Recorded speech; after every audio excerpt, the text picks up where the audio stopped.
Ayan na po yung steam natin na hotdog.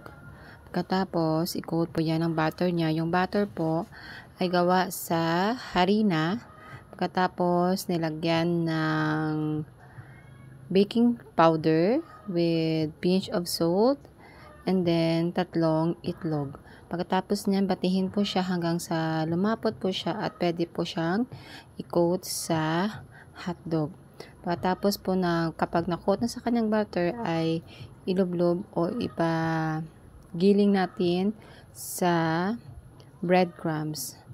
So, ayusin na mabuti para kumapit yung breadcrumbs sa butter.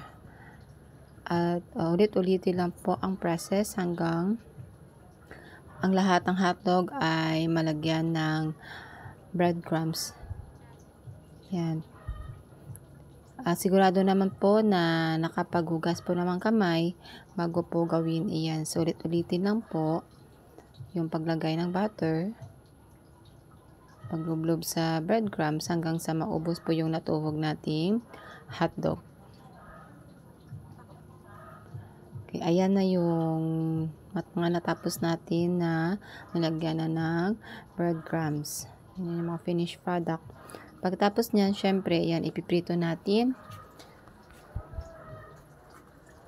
So, iprito po, dahan-dahan po, baka tayo ay mapasok. Kapag na golden brown po, ay pwede na yang hanguin.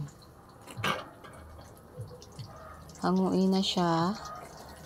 Syempre, sunod, ulit-ulit po ulitin yung process ng mga iba pang ipiprito nating na-coated na corn dog.